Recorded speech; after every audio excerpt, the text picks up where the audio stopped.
Hey everybody, Milton Craft and the Man on a Mission. Hope everybody's doing okay outside here in the yard, enjoying some of this beautiful sunshine that we're having here in Tennessee. Just wanted to come in real quick, have a drink, it's hot out here, and share some nuggets and wisdom with you guys. I know we've been down this journey about job loss and trying to rebuild ourselves to get ourselves back out there. And I just wanted to come in real quick, man, put my cup down, and share some things I think we need to be mindful of. Now, one of the biggest things we need to realize is once you get fired from your job, no one is coming to save you after you've been fired. I mean, getting fired doesn't just take away your job, it shakes your identity. It disrupts your rhythm. It can make you question your net worth. Well, you saw it coming on Monday, Tuesday, Wednesday, Thursday, Friday afternoon. The aftermath is always the same: silence. And in that silence, the realization hits: no one is coming to save you.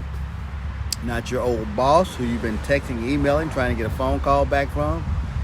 They're not answering. Not HR, whose job was you in it the moment that they took you off payroll. Not the company you gave your time, energy, and loyalty to.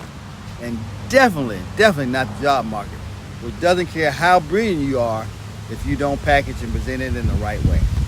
So for a few days, maybe a few weeks, people will check in on you. Hey, how you doing? You doing okay? But that soon fades away. The world just keeps moving, and you're left staring at the pieces. That moment is as honest as it gets. You can either stay stuck there, stuck in resentment, fear, and self-pity, or you can stand up and rebuild yourself.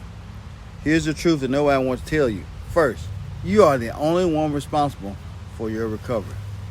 No one owes you another chance. 2, you can make this moment everything changes, or the moment everything stops. 3, getting fired can feel like a personal failure, but sometimes it's just business. Sometimes it's politics. Sometimes it's misalignment. And yes, sometimes it's even on you. But whether fair or not, deserved or not, you can't stay in the past. It won't serve you. What will serve you though? Reflection. What did you learn? What would you do differently next time? Action. Update that resume. Build a better story. Reach out to people. Create some brand new routines. Ownership. You don't need to apologize for being fired. You need to own it and grow from it. This moment does not define you, but what you do next absolutely will. It's on you now. To process the loss without letting it paralyze you. To confront what went wrong, if anything did. To rewrite your story before someone else writes it for you.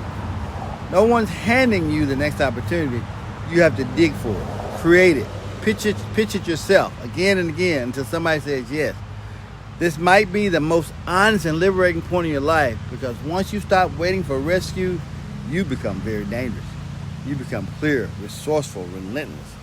No one is coming to save you after you've been fired.